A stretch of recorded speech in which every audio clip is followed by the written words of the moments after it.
Welcome to Travolting, hosted by Jeff Sweeney and Stuart Elmore. Covering Look Who's Talking To. Enjoy the episode.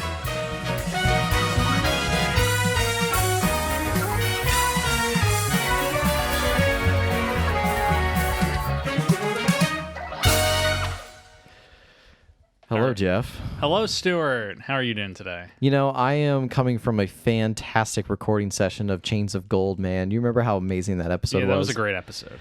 We just talked about so many amazing things, and I look forward to our audience. Like, you know, the episode should already be out by the time this episode comes out, obviously, because it's before this. But we are talking right after the recording of that one. We haven't put any SD cards in the computer yet, and I just feel like we had like 2 hours worth of gold. Yeah, that was a good episode. Thank you, folks, for listening last week to Chains of Gold. Yeah. Hope you had a good time listening to the episode. We think it's one of our best. Yeah. What was your favorite thing about that episode that we talked about, Jeff? I mean, in pure humor, like, I enjoyed my Batman rant. But in terms of the longer form, I think we had because the movie wasn't like super interesting, but I thought we had a really good digression into discussing like how Travolta's like personal life and his career kind of intersect. It's interesting, especially when you consider all the Scientology elements involved in Chains of Gold, which is something that I was not expecting at all. Yeah. I mean, for these movies, Mary Grace introduced us to that idea. Yeah. But now we're starting to tie all the threads. Yeah. You think we could go back to all our other previous episodes and find more Scientology threads we might have missed? I don't necessarily think so. I don't think Travolta was at a place where he had the ability to kind of wedge that into his work yet, as he does with these movies and Battlefield Earth in the future and some other movies. Yeah, I think I'm looking forward to like all the future episodes where it gets even more in depth, and I think we're probably going to talk about that, especially during this episode on Look Who's Talking too, given all the elements that we learned Scientology wise with the first Look Who's Talking movie. You ever just think about how Mary Grace just came onto this podcast, dropped a bomb, and we're still picking up the wreckage. She had no right. No fucking right. I was broken. I am broken. I have not quite recovered from that. Yeah, I have no words. I have no words. An amazing moment. Can you put your phone on like the dresser just so it doesn't vibrate the table? I put it on Do Not Disturb. And it's still vibrating. It's done. Okay. You might put it on airplane mode or something. I just did. That's what I did. Okay, cool. Thank you. So Look Who's Talking To. They made a second one of these. By the way, I've said this in our last episode, but we can officially welcome our audience to 1990s Travolta. We can officially welcome you to the 90s. That's right, 90s. Baby. We're in the age of George H.W. Bush. Yep. Bill Clinton. Runaway capitalism. Oh my gosh. NAFTA. Richie Rich. Oh, Backstreet Boys. NSYNC. Britney Spears. Justin Timberlake. Only real 90s kids know. Only real. What year were you born, Jeff? Should you digress to the audience how old you are? 1972. I was actually born in the midst of the Richard Nixon scandals. That's interesting because I was born in 1974. Wow, I'm older. You are older. But no, I'm a late 90s kid. I am a. So you were born in 97 or 96? I was born in 95. So like you're old as shit. I am old as fuck. So like let's have this discussion. 90s kids versus 90s babies. You and I were 90s babies. We weren't necessarily 90s kids. Yes. We were early 2000s kids, but we were 90s babies. Yes. So like, because when I this took me a while for me to stomach because, as like somebody who prides himself on being a millennial, you like to kind of say like, go with the older crowd and be like, yeah, I'm a 90s kid too. I remember dial up. I remember all this stuff. But in actuality, like my earlier childhood memories were like early 2000s. So like I generally agree with that. Yeah. Yeah. So like being a 90s kid versus a 90s baby, I feel like even though we hear a lot about the purple, green, white, yellow color scheme jackets and why was everything purple, green, yellow, and white? I have no idea. It was like pleasing color. It was probably some market research shit. It had to be. So because everything, clothing from food, everything was like colored that way. And so like I remember being told about that, and there were still remnants of that in the early 2000s, but I didn't live it. Yeah. I didn't live it. The 90s was I mean, I wasn't living through it, so I can't say certainty, but to my knowledge, the 90s were a very weird time culturally. Yes. I Very think weird this time this movie's culturally. very representative of 90s kind of consumerist culture Yeah. and all that fun stuff. Yeah. And this movie doesn't really have Yeah, this a lot movie of doesn't that. have any points. Yeah, this movie doesn't really have any commentary on the changing cultural aspect of But society. we will have some movies that are very 90s coming Yes. up. Yeah. And we'll have more of this discussion then and how Travolta's career is kind of shifting with the times, just as Yeah. it had before. Where he's part of the new Hollywood movement of the 70s, kind of settled into the studio system, or not studio system, but the studio churning like 0 out of 10 comedies of the 80s. Yeah. Moving into the 90s, where he kind of repositions himself as an indie darling into some of the major hits of the late 90s. Yeah.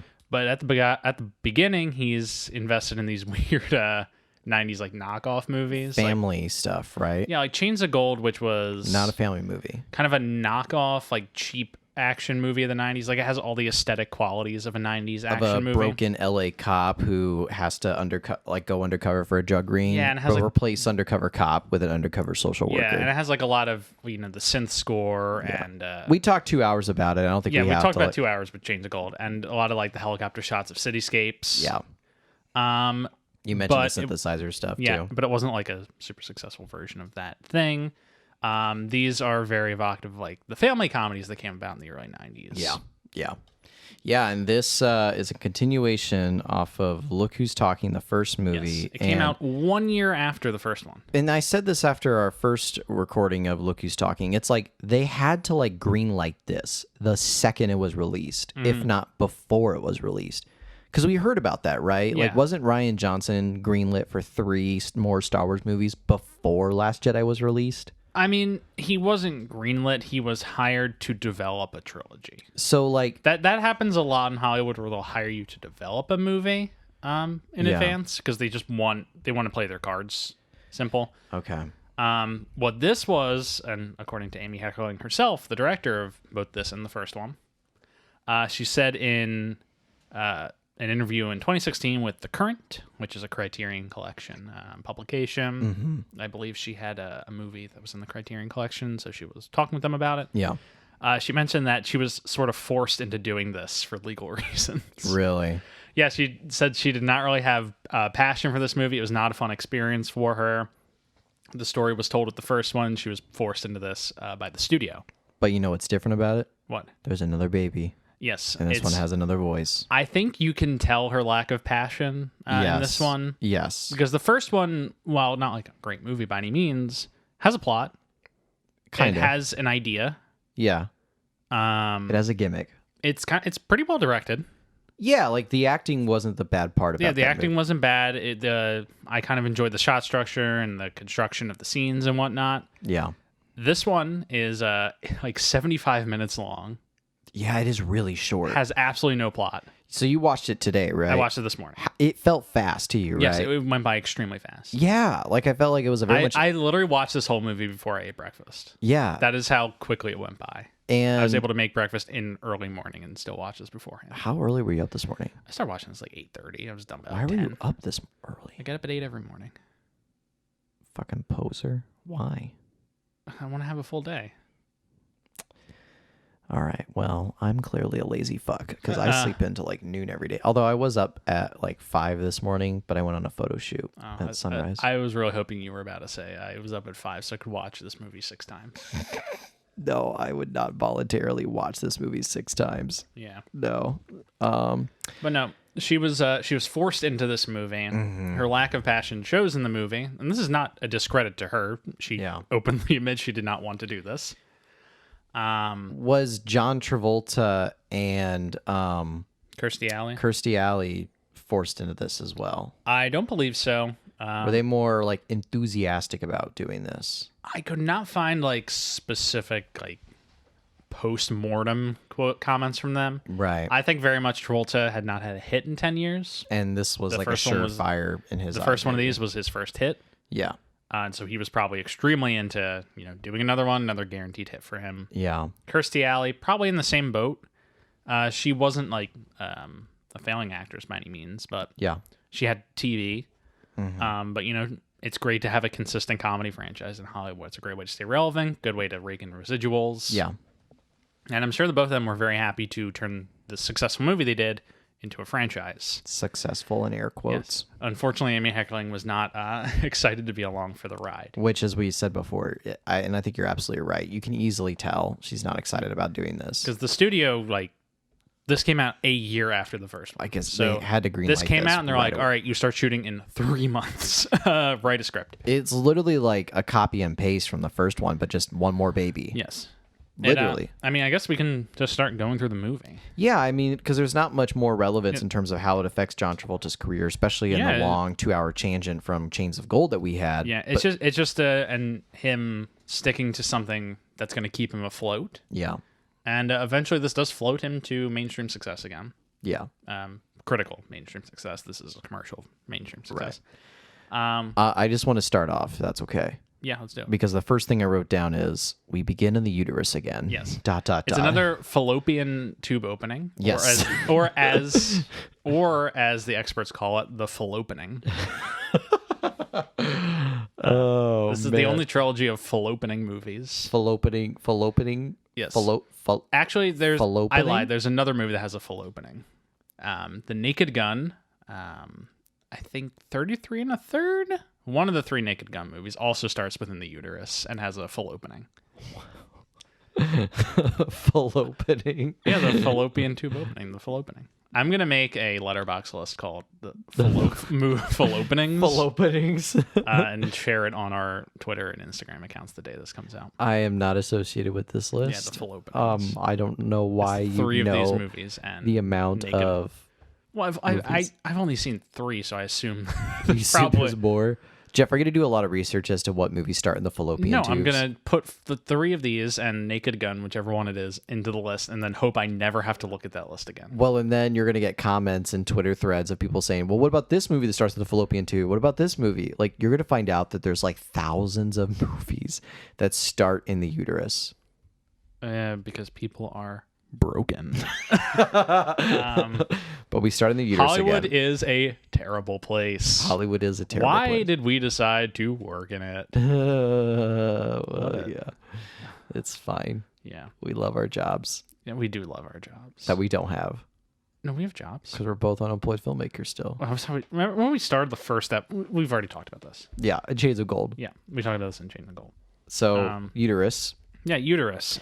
This one is just like in the first one, not the impregnation scene, but the egg drop. The egg drop. The egg drop. And it has a female. It doesn't have Roseanne's voice. It's a different voice. It's a different voice. Yeah. That's just kind of like, yeah, I'm an egg.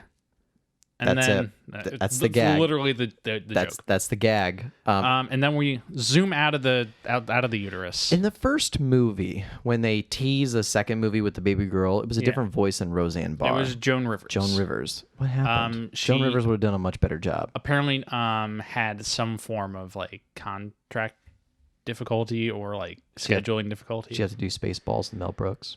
That was before this. It was before this. Yes. But Mel Brooks is in this movie. He is in this movie. And we'll talk about what role he plays later, but he's a great cameo. Mel Gibson. Mel Brooks is in this movie. What if Mel Gibson was Mel Gibson just walks in and he's like, it's a baby. It's a baby. It talks. Where's my family? I would say this should have a movie where Mel Gibson voices a baby. Oh my God. It would probably be the worst move, like in terms of subject matter. Well, there's already Alec Baldwin voicing a baby. There's The Boss Baby. The Boss Baby. The movie that begs the question, what if a baby was a boss? It'd be a boss baby voiced by Alec Baldwin. Like the concept for Boss Baby has to have just been like it has to have just been, what if this, like, you don't come to that concept unless Alec Baldwin's going to voice the baby, right? I imagine you probably have some other ideas. Literally, the whole bit is him doing the ABC thing from Glengarry Glen Ross. Except it's ABC because it's a baby. That's the whole conception for that movie. Well, do you think like they wrote those in when they got Alec Baldwin? No, there's no way you're coming up with a movie called The Boss Baby. And you have anyone else in mind besides Alec Baldwin? What if it was? What are you gonna do? Have Al Pacino? I'm the boss, baby. What if it was like Robert De Niro or like I don't know, I'm the boss, baby? What if it was like a very well-known, renowned A-list actor like Leonardo DiCaprio or Meryl Streep? That would have been crazy. But no, the Boss Baby has to have just been someone was watching that movie. It's like, what if this was a baby? I say that, and yet Patrick Stewart does play the shit emoji in the Emoji Movie. Yes. So anything is possible. I mean, a lot of actors will just be like, yeah, these like non-Disney, non-DreamWorks animated movies. Yeah. You show up for a day, talking to a microphone, $1 million shows up at your doorstep 2 weeks later. What's not to love? What's not to love? So who was the voice of the egg, not the baby, in this? I don't know. I'm not sure. It also wasn't Joan Rivers. It was not Joan Rivers. She is not in this movie for whatever that reason is. Unfortunately. I can't find. Let me try and see if I can find voice of egg. Are you just looking for the cast list of egg? I cannot find any evidence of voice of egg. Voice of egg or zygote or cell. Yeah, nothing of the sort. Potential fetus. Yeah, I can't find anything of that. It might have been Roseanne just doing a voice. Who knows?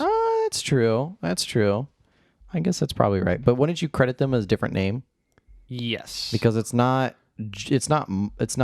I mean, it technically is Julie. Is it though? It technically would be. I mean, like, because it doesn't become Julie until the sperm comes in and wiggles its way in there and gets all snuggled up next to the egg. This is a whole conversation about when is conception that I don't think I want to have on this podcast. We're gonna have it on White Man's Burden podcast. We're gonna get all the political stuff out of the way. Yeah, we're just gonna get it all out in one episode. I think we should. Yeah, I honestly think we should. I mean, everybody knows my politics. It's fuck White Castle. That's my politics right there. Mm-hmm. So. I bet Roseanne Barr eats at White Castle. She probably does. Fuck you, Roseanne Barr. We're gonna have to talk about Roseanne in this episode a little bit. We are gonna have to talk about Roseanne. Yeah. This is pre-racist Twitter Roseanne. Isn't it also really funny that Roseanne is still a show that exists, but they without killed off Roseanne? Well, they call it the Connors now, right? It's so funny to me that they killed Roseanne off of Roseanne. Like, this will maybe get a little political. This is like this might get a little. This political. is like if in the last season of Friends they all like got into a fight and stopped being friends, and they made us like another season of it. But it was about it was called Enemy. Well, I was just thinking like, who was the the barista's name in the coffee shop at Friends? I can't remember. Like Duncan or something like that. And that name's not Duncan. It's like it starts with a D. I'm pretty sure. Like, what if it was called? They kept the name Friends, but it was just about that dude. Yeah, that's the equivalent of what they did to the Roseanne show, which is funny. Paul Rudd, the Paul Rudd character in Friends. He's in that, isn't he? He is in that. He plays a pretty big role in that. Yeah. People forget Paul Rudd was in the Friends. But no, to my point about the Connors and all that stuff, I'm glad they did that because Jeff, you and I work in the film industry. Yes. You work on a couple prominent shows. I work on a couple prominent shows, and these are reliable paychecks for us. Would it be awful if like the lead actor said something racist and you lost your job? Yes. Right. Yeah. So rather than send everybody to unemployment, just rewrite the show, kill off the character, fire the racist person, but keep the show going so people can stay employed and we just, have non-racist actors. Do you know how they killed off Roseanne in the show? No, I don't. Okay, so I didn't watch the show in the first place. I have never seen an episode of Roseanne, but I find this all very funny. In the last episode of the last season of Roseanne proper, it's revealed that Roseanne has a prescription drug addiction. Oh God, no! And like the idea was the season after that would continue to acknowledge like her prescription drug addiction and how, and it was gonna like dig into how a lot of America has like older America has a prescription drug addiction because Roseanne, for all of her faults, the show would always tackle some topics that weren't particularly covered in sitcom territory. Yeah. But she, She said some things. She said some things. She supported a certain president. Yep. And she dies of an overdose off screen. She's not on the show anymore. So, yeah, and she's in this movie. She's in this movie. She voices the baby. She plays a baby named Julie. I wish she was like, what if it was the Roseanne today voicing that baby? Yeah. I'm Roseanne. Trump 2020. I'm saying. If you ever watched her sing the national anthem at a baseball game, it's very funny. Anyway, let's get back to the movie. Oh, yeah. There's a movie here. We're talking about Look Who's Talking To. Yeah, Look Who's Talking To. After the full opening, we're out and we're checking in with our old friend Mikey, voiced by Bruce Willis. Voiced by Bruce Willis. Who can now kind of talk. Okay, this was my issue he can with say the words. First movie, is that this kid can talk, and yet Bruce Willis still has a place in this boy's head. Because he's it's the past lives of L. Ron Hubbard. L. Ron Hubbard. It's the past lives are in his head talking. This is what we established. So does he hear these past lives talking to him? I think, like we said last week, it's like a subconscious thing. So Mikey can't hear the Bruce Willis voice. It's like the Freud stuff of like, the super ego and the id and all that. This is like the deep. Bruce Willis is the deep down like subconscious that Mikey doesn't realize is informing him, but does. And but we as the audience can hear it. It's the past lives trying to break through and become whole in this person. It's just weird that he can like talk. Yeah, talk to other babies. And not just talk to other babies, but it can also talk in real life. Yes. So it opens the door for a lot of questions for me, Jeff. Yeah. At the beginning of this movie, because after we check in with Mikey, he starts having visions of monsters in his bedroom. It's the visions, man. It's pretty cool. It is pretty cool. That was when I was like, wait, is this movie actually going to be good? Is this going to be like just live action Rugrats? Maybe. It very quickly does not become that. No. But I was like, if this was just live action Rugrats, I'd kind of be into it. And also, at the same time, what's happening is John Travolta and Kirstie Alley are trying to get down. Yes, they're trying to have another baby. Get down with the sickness. Are they trying to have another baby? Because doesn't she? No, she puts in a diaphragm. No, I'm pretty sure they say they were trying to have another baby. She puts in a diaphragm, bro. Whatever. Because there's a whole bit where all the sperm like bounces off the diaphragm. Oh yeah, you're right. Like, you're right. What is this? We can't get in. And one of them finds a way through. Sperm wiggles in because diaphragms aren't 100% effective. Yeah. Which is like, not to mention that like why wasn't John Travolta just wearing a fucking condom? Yeah.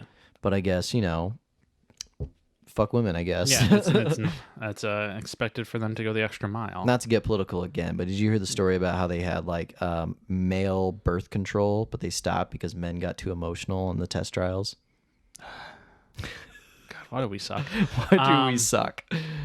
But Mikey has monster visions while they're like getting down with the sickness. And they successfully an egg is successfully impregnated. Well, unsuccessfully. Do not avoid pregnancy. Yeah, well, it's successfully pregnant. Yeah. And then it just starts talking with Roseanne's voice. Yeah, and then the sperm I've never enjoyed the whole sperm wiggling into the egg thing because it shows like a crack in the egg. Yeah. It's weird. Like the sperm is penetrating the egg. It's weird because... And there's voices. It's entirely structured and the two actors voicing the egg and the sperm voice it like a rape scene. Yes. It's very... Yes! That's what I was just going to say. It's... Because they're screaming. Kind of disturbing to watch. They're screaming, like the egg is like screaming, and the guy's sperm is like, yeah. And she's like, no, stop, leave me alone. It's pretty intense. Yeah, I got uncomfortable. Really fucking weird. Yeah. So, but the egg back to our family friendly movie. Back to the family friendly movie. There's like opening credits or something next. Yeah. So John Travolta in this movie is still a cab driver. Molly is still James Ubriaco. Kirstie Alley is still an accountant. And this is where we get to like the first very thin plot of this movie, which is Molly makes the money and John Travolta does not. And that is like if anybody in our audience thinks we're going to talk another 40 minutes about much more detailed, complex plot, I'm going to let you know now that is it. That is the extent of the plot. That is the extent of the plot. They get into a fight, and that is the movie. Yep. Yep. Like I said, this movie is 75 minutes long. Yep. Absurdly short, which I'm glad for because I did not want to watch more of it. Yeah. But that's the plot, is John Travolta doesn't make money. Kirstie Alley does. John Travolta's upset about it. Kirstie Alley, I guess... And also the message of the film is weird. So I guess she has to be okay with him. Like, what would you... If you had to, like, yank out a point, a theme in this, what would it be for you? Because, like, I got that it's like... Kirstie Alley shouldn't be mean to John Travolta about not making enough money for the family, like, or maybe John Travolta shouldn't be so upset about not making that much money. Like, if there is a point to this movie, what did you get? This movie's trying to, and this is not at all like something that succeeds, but I think this movie's trying to be about the way that, like, divorce messes with kids. Yeah, that's true. Because there's all this stuff about, like, with Mikey and Julie, which you noticed that. So Kirstie Alley's character name is Molly. Yeah. John Travolta's character name is James. Their first kid, which is not John Travolta's biological kid, but their first kid is named Mikey, which is an M name. Yeah, and then with Molly, and then their daughter is Julie, which is from James. It's the Smith family approach. Yeah, exactly. Where it's Will and Jada, and they name their kids Jaden and Willow. Yeah. So it's the Smith family approach. Yeah. Yeah. But yeah. While she's pregnant, they're trying to still raise Mikey. And honestly, like, the biggest plot thread of this movie is Mikey trying to use the bathroom. Yeah. It's him getting potty trained. That's the main plot thread of this movie. It's him getting potty trained. They like buy like a toy, like a little potty for him that has like the classic fuzzy fur toilet top, and he's like not into it. He's not into it. And so they start like dancing and singing, and there's this weird moment where Travolta does the Beastie Boys. I was like, "You gotta fight for your right to potty." And the kid's like, "We did not need this." Bruce Willis is like, "This is not necessary right now." This is what Bruce Willis is the voice of the audience at this point. Because I'm also like, why do we need this? Yeah. She gets pregnant fast. Yeah, pregnant very fast, and then we kind of just skip through most of the pregnancy. Yeah. It's kind of like 0 to 10 babies months popping out. 9 months right away. But they tell Mikey he's gonna be a big brother. Yep. And he's like, and he's like some vision about, what it means to be a big brother, which is another, I guess, a plot point. The kids have more development than the adults do, which is the opposite. In spite of that, they feel more perfunctory to this movie than ever before. Like, the kids have a plot thread that's actually followed through in this movie, and yet they feel so unnecessary. Like, if you took out the baby voices, this movie would, like... Nothing would change. Nothing would change. Well, and I think we said that about the last movie, too. Yeah. If there was any plot points with the kids in the first movie, which I don't think there was. Yeah. Well, I guess if there was one, it's Mikey wanting a dad. Yeah. Which we talked about. That was the original title of the first movie, Daddy Wanted, which I'm like, why? You missed out on an opportunity. Daddy Wanted. You missed out on an opportunity on that title, boys. What studio made this? Was this TriStar? TriStar? Is TriStar still around? Yeah, I think so. I think so too. TriStar, you fucked up with that title. Daddy Wanted. Daddy Wanted 2. Daddy Wanted 2. Bro! Daddy Wanted 2. That has so many undertones on that as well. Yeah. That missed opportunity there, TriStar. You fucked up. There's some stuff in between the pregnancy stuff with like the James. Like, I think he talks with Kirstie Alley's like mother, and Molly's mom is like mean to James about he's not like working. He needs to get a job. He needs to get a job, and they push for him to be like a pilot because he likes flying planes. But so they push for him to get his pilot's license. But then Travolta's like, why would you put all this on me, but you don't put it on your other son, whose name is Stuart. How is it that we've had like 4 Stewarts and they've all been deadbeats? There's not been a good Stewart in the movie we've watched. It's tough being a Stewart. It's tough being one of the very few Stewart who has to live up to my name. So Stewart straight up sucks in this movie. He does. He's actually the worst person. He is 100. He brings a gun. Yeah, into the family home. And you know how Kirstie Alley reacts? Well, it's not loaded. It's that honestly, like, all the Stuart stuff has me on Travolta's side in this movie, which I don't think I'm supposed to be. Right. Like, I'm like, this guy with a gun should not be around your children. Right. Yeah. Well, it's not loaded. This is also New York in the 90s where everybody has a fucking gun, probably. But that's also jumping a little bit ahead. That is jumping a little bit ahead. So we kind of skimmed through the whole, like, John Travolta needs to get a job and Kirstie Alley makes more money. We skimmed through because there's nothing to it. Right. It's like so then we get to, because I really want to talk about is the delivery scene. Yes. Because holy fuck, for a PG-13 movie, this is a pretty bloody scene. Yeah. So yeah, the baby is coming while she's at the accounting office. Yep. And there's a scene where, like, she's talking with some clients and her boss is right next to her, and we get the reprise of the demon voice where she's like, "And the guy, I'm having a baby." She's like, just fucking file the tax return, like something like that. Also, I noticed there are 2 fucks in this movie. Yes. And I had thought, correct me if I'm wrong, that in PG-13 rules, you have one non-sexual use of the word fuck. You are correct, and there's actually an IMDb trivia fact about this. That's very weird. And they use the word fuck twice. They use 2 fucks. And neither, I think, are in sexual use. Like, you can't say in a PG-13, we should fuck. Yeah. But you can say, this is fucking awful. Yeah. But you can only use it once. They have it twice in this movie, both non-sexual uses, but it's also like... Isn't the MPAA so weird? It's like, yeah, you can only use fuck once. Because if a kid hears it once, they won't think anything of it. But you hear it twice, oh god. They might repeat it. Yeah. They're going to lose their mind. And the first one's early in the movie. Yeah. Isn't it like the first scene? Something like that. I think, I was like, pretty sure it's in the first scene. I'm like, oh, okay. Yeah. Like, it caught me off guard. Like, I had to double check the rating. I'm like, did they just straight up throw out the family element in this? Yeah. And then the delivery scene made me also question that because we got our old friend Don Davis, the doctor from Twin Peaks, as Don Davis, which he looks like such a Don Davis. Yes, he does. But he's delivering the baby. And so there was something where, like, the Julie, the baby, the Roseanne Barr is voicing, has the umbilical cord tied around her neck, which is very dangerous. They play it off. It's like, oh, your baby's gonna be fine. It's like, babies have died with this shit. And Roseanne's like, I know they say life is short, but this is crazy. That's crazy.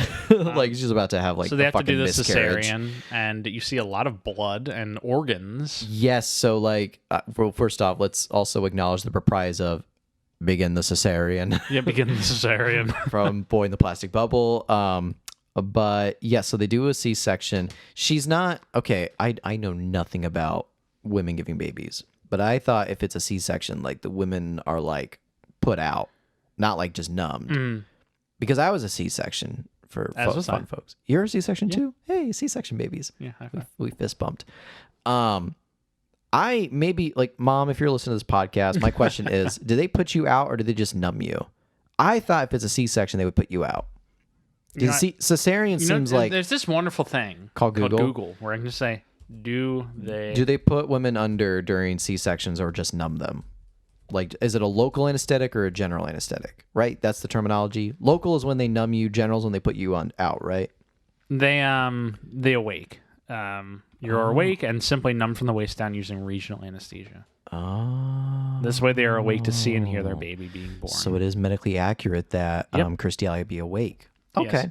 I stand corrected. But she's having the baby. Travolta runs in the room and he, like, passes out when he sees. Because they have, like, blood-soaked gauze and they're talking about we got to move the bladder, move her organs and all that stuff. It's a pretty bloody scene. It's fairly graphic. And for a PG-13 movie, I was like, oh, okay, this is family friendly for sure. Yeah, the ultimate family friendly movie. Remember when on the first Look Who's Talking episode when I had a family, like a hypothetical family watching this and what this would be like? Mm-hmm. I'm just thinking about that same family watching this movie. Yeah. Because it happens quick in the beginning where all, like, the R-rated elements come out right away. There's a fuck in the beginning of the movie. There's bloody gauze. Yeah. All that stuff. Like, it's... The 90s were crazy, man. The 90s were crazy. So, but, they have the baby. They have the baby. They bring her home. It's Roseanne. It's Roseanne. Mikey's not wholly enthused. Not wholly enthused. because he feels like the baby's getting all the attention, but he still wants to be a good big brother. So you're a younger sibling, right? I am. I'm an older sibling. And I got to say, I was 3 years old. My brother was born. Not many memories. I was told that I liked my brother right away. But I can tell you from when I first started developing memories, I thought my little brother was a piece of shit. So, like, it makes sense to me to see Mikey, like, by the way, Matthew, if you're listening to this episode, I love you, bro. We made up. We're good friends now. But, Yeah. like, for most of our childhood, we hated each other. It makes sense, like, when you get used to being the only child, having someone Exactly. else take the attention. Exactly. Which Julie really doesn't. Yeah. Because Mikey they're all... still gets a fair bit of attention. Yeah, and Julie also gets right away a babysitter. Yeah. Also, maternity leave is not a thing in this movie Apparently not. because she goes right back to work. Yes. So does John Travolta. He starts his piloting stuff. Yes. There are no parents in the house. Yes. So this whole thing where like younger siblings get bulk of the attention in this movie, fuck that. Yeah. Not the case. Not the case. But I literally just watched this movie. And I'm not entirely sure what happens because there's I no don't know what point to happens any of it. next. There's no point to any of it. I don't know what happens next. At some point, her brother shows up, Stuart. That's the next note that I have. Yeah. I have Julie has cord stuck around her neck. Molly's brother, quote unquote, Stuart, arrives Yeah. and stays with them. It's because I'm sure there's like 10 minutes in between that, but nothing important happens. Yeah. It's just like bits. And he's played by who? He is played by an actor whose name I can't. Pretty reputable though, right? Like today he is. Let me He's check. been in some stuff. Elias Koteas. What? He's in other Yeah, stuff. Elias Koteas. He's in the Third Red Line, which is so we'll be seeing him again because that's another movie we're covering. You know what he was in? What? He was in the TV show I work on. Chicago PD? Yeah, he was on Chicago PD for 4 seasons. Jeff, did you work on Chicago PD? I do work on Chicago PD. Wow. What do you do in Chicago PD? I'm a production assistant. Wow. What's that like? It's great. Cool. It's a good time. Good to hear you were getting work, man. You know that. Never mind. Well, you know, our audience doesn't know. Yeah, I'm well, just saying. he was not on the show when I've been working on it. Do you talk to the actors? What? Do you talk to the actors? I have. How is that? It's fine. Are they cool They're people? normal people. Yeah. It's not good. Yeah. Yeah, they're normal people. Cool. But he was in it for 4 seasons. yeah. He's been around in a bunch of stuff. Yeah. He was in the original Teenage Mutant Ninja Turtles movie. So it's at this point when I started noticing, like, again, Molly and James immediately start working. He is flying private jets now. It's a pilot. And Molly goes back to her accounting job, and Julie immediately gets raised by a babysitter. And this is where we get the Roseanne Barr crying. Yeah. There's a lot of scenes. Yeah. That's your impression. Here's my impression. Mommy, why are you leaving me? Like, literally, if that was excruciating to our audience, that's how excruciating it was in the fucking movie. It was pretty bad. Roseanne, but like, you know, it was pretty bad. Like, at least Bruce Willis. Did Bruce Willis ever, like, wah like that? He does it every now and again. But he does it well enough to where I don't notice it. I mean, Roseanne has a notorious voice, and that's part of it. Very pingy. Yes. Like that's part of her whole bit when she did stand up and whatnot was her voice. Yeah. So they use it to effect in this movie. Copy. So yeah, Stuart sucks. Stuart sucks. He brings a gun into the house. Yep. He's a deadbeat. He can't get a job. Cut to, I wrote down, baby ass. Oh yeah, we get a really tight close up of Mikey's ass. No, it's Julie's ass. While they're giving her a bath. Yeah.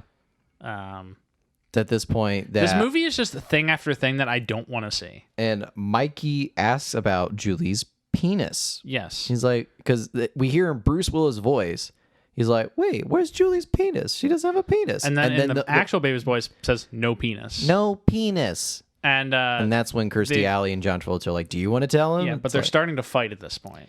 They are starting to fight. They're starting to fight because he doesn't have like a great job, and he's like, "Why do you let your brother stay around here, but I get like raked over the coals for everything I do?" Yeah. And so he's like, "I taught him about the potty. You can teach him about the penis." penises." And so she pulls up a magazine, and she's like, "See, like Julie, like mommy, doesn't have a penis." Yeah, and she opens she the book. doesn't say vagina. Yes. She does not tell Mikey about vaginas at this point. But they just say no penis and penis. Yes. She opens it up, and who do we see? It is a cameo from the one and only director of Staying Alive, Sylvester Stallone. Huge picture of him in the magazine, and she points at me. She's like, penis. And Mikey's like, penis. And they flip the page, and it's some actress. It's an Olympian. I think it's an Olympic person. An Olympic person. Or a dancer. No penis. And he's like, no penis. They flip to the third page, and it's George H.W. Bush. And they look at each other, and what does he say? I think she says, not sure. Oh, no, tough call. Yeah. Bruce Willis is like, tough call. I'm like, what is the joke with this? Tough call, George H.W. Bush. He may or may not have a penis. Is the implication that the movie is trying to stay political by being somewhat political? Or is it just that Kirstie Alley's like, I don't know if he's a man or a woman. I don't know what the joke. I mean, I think it was a political joke. You can tell what the joke is there. Yeah, but sure it's almost like an anti-joke. Yeah, it is kind of funny though. Yeah, that they're kind of roasting HW. Yeah. But they put Mikey into. After this, the next thing I can think of is they put Mikey into Baby Jim. Baby Jim. Yeah, with Gilbert Gottfried. Oh yeah. Yeah, they bring him in, and it just like cuts this shot of Godfrey going, "All right, everybody, we're gonna dance," and he's like just this over enthused dance. Like, isn't that how he is in like everything? Yes. Gilbert Gottfried's literally his humor is just him saying normal and sexual things, but in his voice, and it becomes funny. He could just read the dictionary and just be like, "All right, the aardvark is a queen," and I'm like, "This is comedy gold." The 90s. But that's the next thing I can think of that happens in this movie. So I do know, like, don't they fight soon afterwards Yeah. about something, and that's when John Travolta leaves. Yeah, and Travolta leaves. He walks out. And she's like, "Why don't you leave?" He's like, "Maybe I will," and he leaves. They have like split custody of the kids while they're fighting. Do they ever? They don't really address. They don't say the words divorce. No, though. They're just separated. There is a part where she's like, "Have you looked at the thing I wanted to discuss with you?" And I think that's implying that like they had discussed divorce, but they never say it. But they don't. They don't get divorced. They don't get divorced. Spoiler alert. Yeah. Mikey thinks that Julie's the reason, and so he gets mad at her. Yeah, Mike. We also missed that Mikey has like another baby friend in this movie, voiced by Damon Wayans. Yeah, sort of supporting side baby character who his name is Ed, and he tries to teach him like how to potty train. Yeah, like he's like, and he's like, the potty eats your pee and poop. Yeah, and they're like, what? He's like, yeah, the bathroom eats your pee and poop, which leads us to another scene. Yeah, and that night, after like Travolta's left, Mikey like wanders out. He's like, "All right, I'm going to the bathroom," and he walks in. He's like, "All right," and he just looks at the toilet. He's like, "It's a normal toilet." But then it turns into a fucking monster. Voiced by Mel Brooks. Mel Brooks. And he's like, "Hey, little boy, let me eat your pee and poop." And it like the lid is like going up and down, kids. And it's spewing blue liquid. I got poo and I need a poo. Let me eat it. I want to eat your poo. That's a bad Mel Brooks, I know. But, yeah. And then he runs away and pees his pants. Yes. He's not potty trained. Yeah. Yeah. The next thing I wrote... Oh, wait. We have flashback scenes. I forgot about flashback scenes. We don't have a flashback scene. There's... So... Oh, yeah. There's like a clips montage of like the first movie. There's a clips... Because she... Isn't it with Molly where she's sad about Travolta? Yeah. And it's just like thinking clips about of their him. past. Yeah. Also, Travolta's gotten a new job as a pilot at this point. Oh, I already said that a while ago. Did you? Yeah. Oh, yeah. She got him a job and he's not happy about it. At this point, we're just throwing out things that happen in this movie. I don't know. There's no. You could rearrange any two scenes of this movie. It doesn't matter. Like, I'm just going to throw this plot point out. I'm pretty sure it's earlier in the movie, but like, John Travolta takes the kids out for a movie and an ice cream. Yeah. And I love the bit. This was like actually a good bit.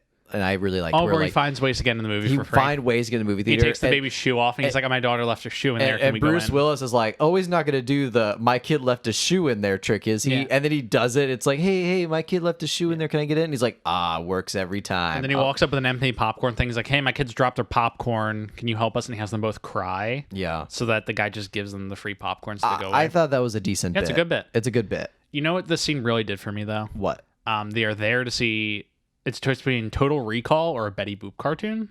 Yeah. Very odd choices for kids. You would naturally just take them to see the Betty Boop cartoon. The thing this scene did for me, though, is it made me wish I was watching Total Recall because that's a great movie. It is a good movie. Did you end up watching it after this? I did not. But I really want... I just got like this 4K OLED TV, and I have Total Recall on... Jeff, you've mentioned this to me 4 times mentioned this before to the me. recording. I'm really excited about this TV. Jeff, are you really excited about this TV? I'm very excited. But I have Total Recall on 4K, and I really want to watch it and like melt my eyeballs with that movie. Wait, on your new 4K TV? Yeah. I want to watch Total Recall. You got a new 4K TV? I did. That's really cool. Really good TV. Did you play Red Dead Redemption on your 4K TV? I did. It looks beautiful. Yeah. You know what you need to do? What? Watch Planet Earth. I could melt my eyeballs with Get that. Yeah. really stoned. No, I put Spider-Verse on. Oh, heaven to Betsy. Good Lord. Was that nice? No, that was really nice. Yeah. I like that a lot. But I wish I was watching Total Recall instead of this movie. I wish I was watching Total Recall right now rather than talking about watching this movie. But he flies, and then they're still fighting, and they go. Julie learns how to walk, and Molly's at the baby gym, and all the kids won't listen to Gilbert Gottfried. He's like, "All right, everyone, form up," and none of them will do it. And then Travolta comes in and dances and sings Elvis with them. They all follow him. Oh yeah, kids love him. I was just thinking like, oh, this is a nice little Amy Heckerling. Like, hey John, you can dance to this, right? Yeah. And he's like, yeah. It's like, all right, do that. Let's roll camera.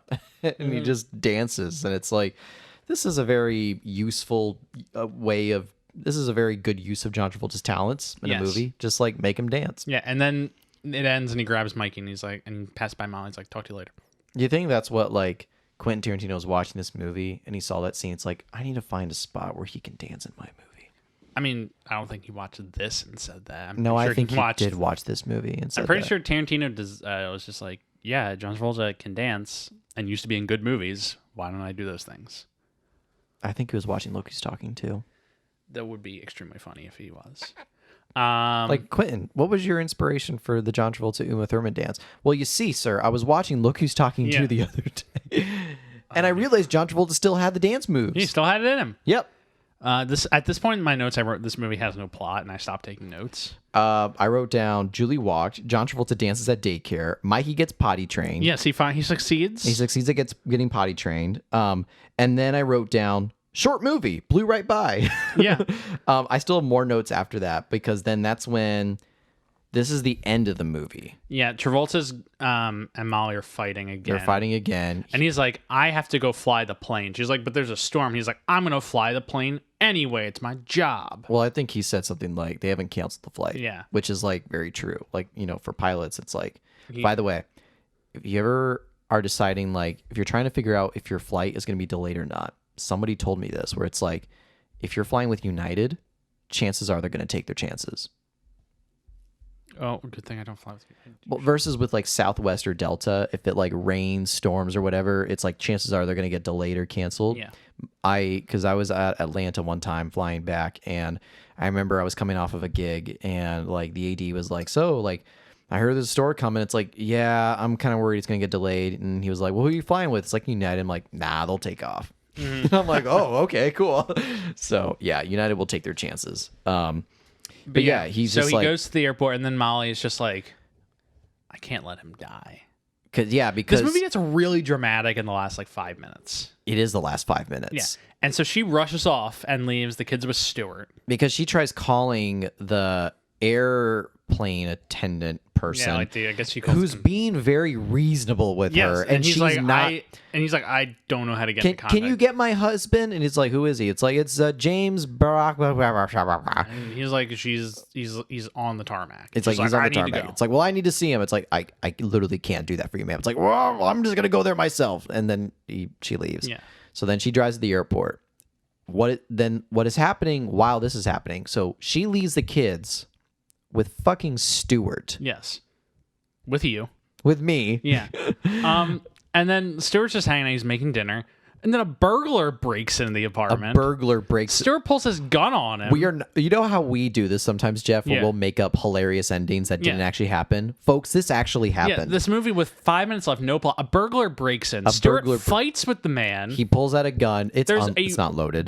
They fly out a window onto like because he chases him. Yeah, like he didn't steal anything. They're on like the fire escape and like it's a rain-soaked fight. It's oddly dramatic. Yeah, like again, why did he have to chase him? At the same time, he left a towel on the oven and on the stovetop, and it bursts into flame. Catches on fire. With the baby still inside. With Molly or with Julie and Mikey. So we have like a Return of the Jedi, like 3-pronged ending where there's Molly racing to the airport to rescue James from the storm. There's Stuart who's chasing the burglar fighting down the burglar street. down the and then fire there's escape. Mikey and Julie in a flaming apartment. Flaming apocalypse. Yeah.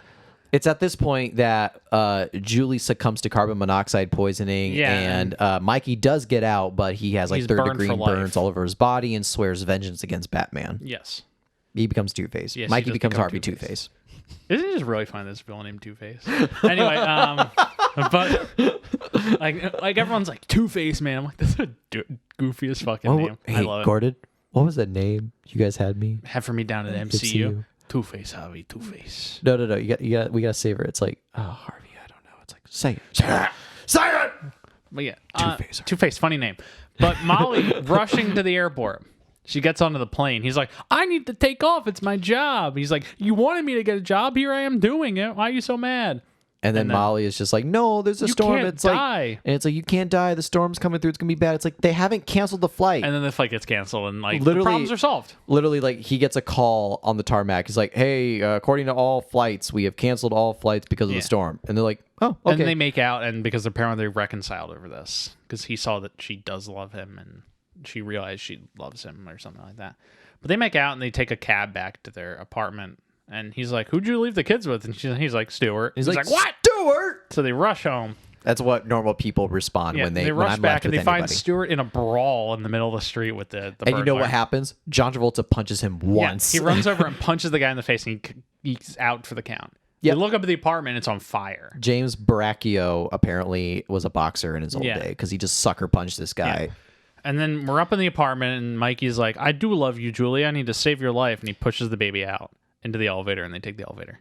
And they're fine. Yeah, and John Travolta and Kirstie Alley run to the building, and the babies come out of the elevator. And then John Travolta runs into the apartment. Yeah, into the inferno. Fiery abyss. Grabs a fire extinguisher and puts the flame out. Yep. It's very quick.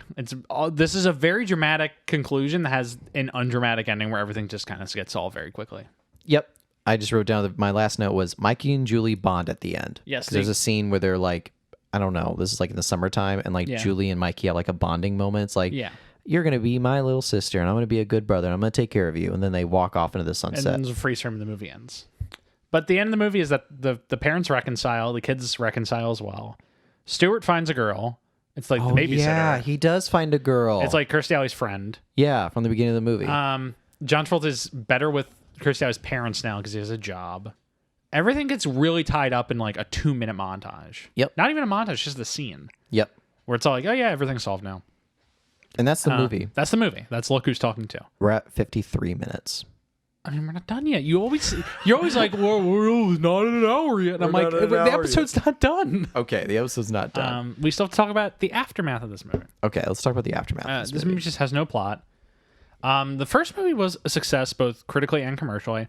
This one does not have the critical success of the first one. No. It has a 13% Rotten Tomatoes. It's only based on 15 reviews. Rightfully deserved, though. I would say I would put this at 15%. I would put this at like maybe like 40 or 50. It's like not really. It's not a good movie. It's like 8. If it was longer, I thought it was it's a total waste of my time. If it was longer, I would be mad. But it's like 75 minutes in and out, and I can't like be too mad. It's not long enough or bad enough for me to be mad about it. I would say 20%, man. Maybe. It received mostly negative reviews. It made $47 million at the box office, so only like half of what the first one made. Let me confirm the exact numbers of the first one. Made $47 million? Yeah, the first one made $297 million. What was the budget?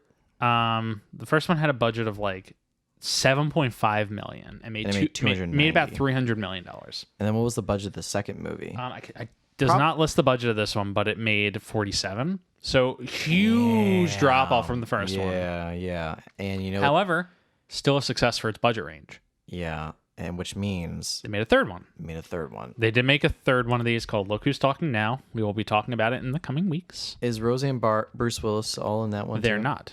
Travolta and Kirstie Alley come back. The babies do not have inner monologues in that one because their Scientology, like, I guess, got repressed or some shit like that. Amy Heckerling does not direct the third one.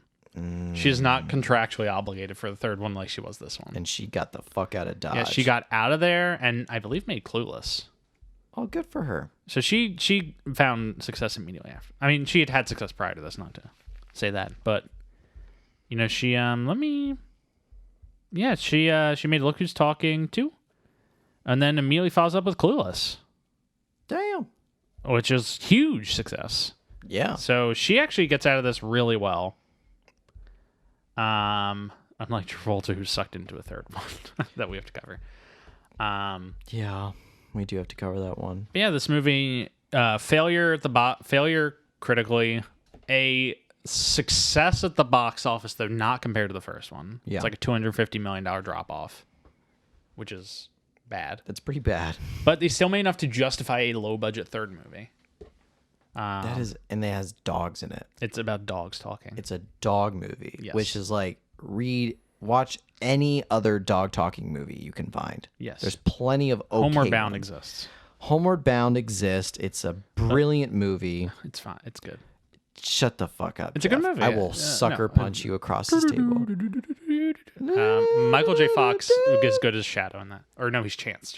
Yeah, he's Chance. Don't put some respect on my name. This movie got nominated for 2 Razzies. Make- Worst Supporting Actress for Roseanne. And Worst Supporting Actor for Gilbert Gottfried, which I'm mad about because he's the best performance in this movie. Gilbert Gottfried. Yeah. When he's just in there with the baby. It's the only part of this movie that I genuinely found funny. I did not. I'm not going to say it's a good performance, but it's the only part of this that's genuinely funny. I didn't think that was genuinely Because funny, it's though. Gilbert Gottfried just yelling shit, and that's naturally funny. I don't think so. I think our comedy is just different. No, you just have wrong opinions. Toy Story 4 fucking rules. I never said it didn't. You fine kind of movie. trash talked it. A little bit. Jeff is a So charlatan. here's something fun about this a movie, though. fiend. So Baby Mikey's friend Ed, who's voiced by Damon Wayans, Yeah. was voiced by Richard Pryor originally in trailers for this, but he was in too poor of health to finish the performance. Because he died shortly after this movie, right? Didn't he die in 98? Let me find out when Richard Pryor passed. He died in 2005, so it was like 15 years old. But he was struggling. For He a was little bit. old, though. Yeah. He died old. He died 65. Oh, that's not that old. So he was only in his 40s or 50s, but he was just not doing well health-wise at the time, so he couldn't finish this. Okay. So Damon Wayans kind of came in last minute to finish this off. Yeah. The plane in this movie that Travolta flies is actually Travolta's own plane. Of course it is. The Learjet. Before the fact or after the fact? Before the fact, like he was into flying in the 80s. And they just like used his plane? Yeah, I guess like why rent a plane when the lead actor can just give you one for scale? That's kind of what? Yeah. I still haven't gotten over like John Travolta's like flying fascination yet. He loves it. He wrote a book about it, Really? which we're going to cover on this podcast. What's it called? I What's the book called where he loves talks don't know. about flying? I'm going to read it and give a book report on. I have 2 book reports to write for this podcast. What? Name them. I'll read them with you. The Moment by Moment book. Okay, nope, not that one. I'm not going to do that one. Travolta's Airplane book. Yeah, see, we're only covering movies. We're not covering TV or books, but we are going to do 2 bonus episodes Yeah. covering the Moment by Moment book. And Good luck with that. I'm not reading that fucking book. I'm going to read it. And what am I going to do? Listen to me talk about it. I'm going to see if there's any insights the movie did not reveal for us. While you're looking that up, you know what's one thing we haven't talked about yet? What? The hair. Cue hair music, I suppose.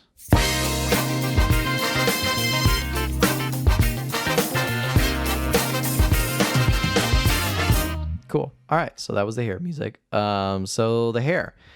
Nothing special. Oh, his book is called Propeller I just put one-way us night coach. into the hair segment, Jeff. Yeah, well, The music has played. We're not out of the hair segment yet. his book is called Propeller One-Way Night Coach, A Fable for All Ages by John Travolta. Okay, I'll pick it up in bookstores near me. All right, so the hair ranking. Nothing special about this movie. It's the exact same hair as Look Who's Talking, the first one. So I would say the repetitive nature of the hair drops it even lower, though. Ooh. Because it's the exact same ass hair, and there's nothing special about it. So I think when we talked about Chains of Gold, I put it in between Blowout and Two of a Kind. I'm getting it up. He's getting it up. I have low reception in this room. Okay, I'm sorry. Stop. Sorry. We literally just lost so many audience members right then. No, we didn't. I'm sure they love it. All right, so the first one's between Two of a Kind and The Dumb Waiter. So you just want to match it with the first one? Yeah, put it below Two of a Kind, above Basements. Wait. Below Look Who's Talking, and above Basements. Okay. Did I say Two of a Kind? Yeah. Yeah, I Okay. meant, put it above Basements, below Look Who's Talking. Yeah, it's just the same hair from the first one. Yeah. So that's the hair report? That's the hair report.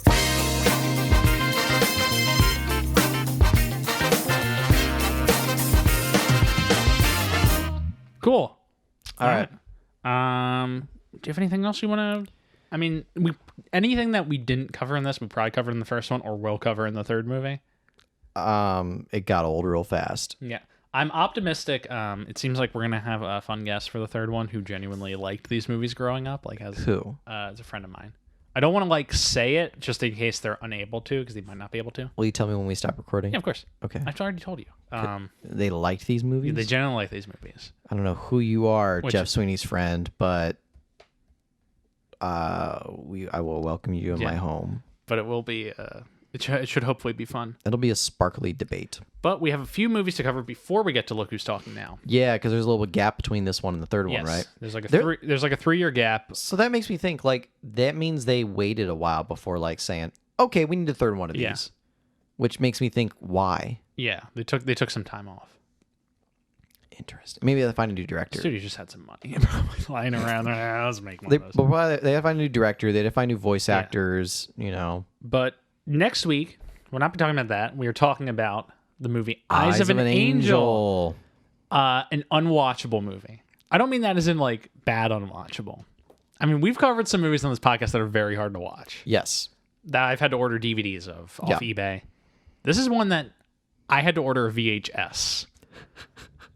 And immediately after we record this episode you folks are listening to, Stuart and I are going to go watch Eyes of an Angel on VHS. Because your boy owns a VCR player. He does. I have some vintage VHS But tapes. here's the fun thing. Even if you didn't, it would be cheaper to order a VCR and the VHS of Eyes of an Angel than to buy a DVD of Eyes of an Angel. How much did Eyes of an Angel cost in DVD? It's like $200 to buy Why one. the fuck did it cost $200? It's like they only made like one printing of them in like the early 2000s. And now you own a print VHS copy of Eyes of Yes. an Angel. Which cost me $8. I mean, let's just acknowledge the fact that whoever John Travolta's publicist is, who Has just, really hit in some of these movies. yeah, like that is impressive. Like when I'm not people, even mad about it. like the reason like we're talking about the 80s because it's important to the concept of our show, but they really don't want people talking about the 80s. They successfully kind of erased 10 years of John Travolta's career. Yeah. And reframed him in the 90s as like success in the 70s. And then, just continued having success in Pulp Fiction and Primary Colors and all that. You remember him from Saturday Night Fever, Grease, Pulp Fiction, It's like, whoa. Face Off. And it's like, what Like, happened in between wait, there? it's like there's like a 14-year gap there. It's like, oh, nothing happened. Nah, it's fine. It's totally fine. Yeah. Totally fine. It's like that bit in, I can't remember what TV show it was, but like, they're like the German History Museum. It like jumps from 1930 to 1946. You're like, wait a minute. Wait, what happened there? Nothing Nothing happened there. But yeah, that's John Travolta's career. There's just 14 years missing in terms of the public consciousness. Is it really 14 years? 14 years is gone from the public consciousness. Because Blowout comes out in 1980. Pulp Fiction's 94. Wow, they really wiped out They 14. really erased. Do you think 14. he remembers what happens in those 14 years? Oh, I'm sure he does. I mean, he met his wife on The Experts. He did meet his wife Or on his The Experts. recently passed wife, which is sad. It was very sad. But he met her on The Experts, so he definitely probably like looks back at this period not fondly Super in terms fondly. of. He doesn't look back on it fondly career wise, but I'm sure he looks back on it fondly personally wise. He was in his 20s, the prime age. Yeah. He danced with Princess Diana. He did. Met his wife. You know, it was successful personally for him, even if it wasn't career wise. Right. Got to do a play. Yeah. With Robert Altman. Which we covered. Yeah. That's Travolta's 80s. We're on our way out of them. It's Eyes of an Angel, Boris and Natasha, Look Who's Talking Now, and then Pulp Fiction and his resurgence in the 90s with independent and blockbuster cinema. I'm looking forward to it because this has taken a toll, Jeff Sweeney. Talking about all these really bad movies with you, great as it may be, but I'm ready to talk passionately about a good movie. Remember our Saturday Night Fever episode? You say literally every one of our recent episodes ended with you saying, "Remember X episode where we were happy? You gotta get happy, unemployed." Yeah, good times. Bad times at the El Royale. So that's the episode, folks. That's a movie I haven't seen. Yeah, that's the episode. We hope you enjoyed. Thank you, folks, for sticking with us. You can check in next week for Eyes of an Angel, a movie you cannot watch, so we will be summarizing it a little better. Yeah. Just because we know that no one will have watched it. Yeah. But make sure to rate, review, subscribe on every platform you're listening to this podcast on. As a reminder, we are available on Spotify, Apple Podcasts, Google Podcasts, and YouTube. You can find us at Travolting Pod on Twitter or Instagram for updates and fun stuff. You can pop into our Reddit at r/Travolting. Email any comments or questions to travoltingpodcast@gmail.com. Find me on Twitter at Jeff W. Sweeney. You can find me on Instagram at Stuart Elmore 95. Special thanks to Rebecca Johnson for our graphic design and Love you, Michael Becca. Van Bodegum Smith for our theme music. Love you, As Michael. always, they rule. They do rule. amazing stuff. When are we getting the new thing? I'll talk to you after this recording. Okay. But yeah, this music that you guys are being led off with right now. Have a great week. Talk to you next time. See you, folks.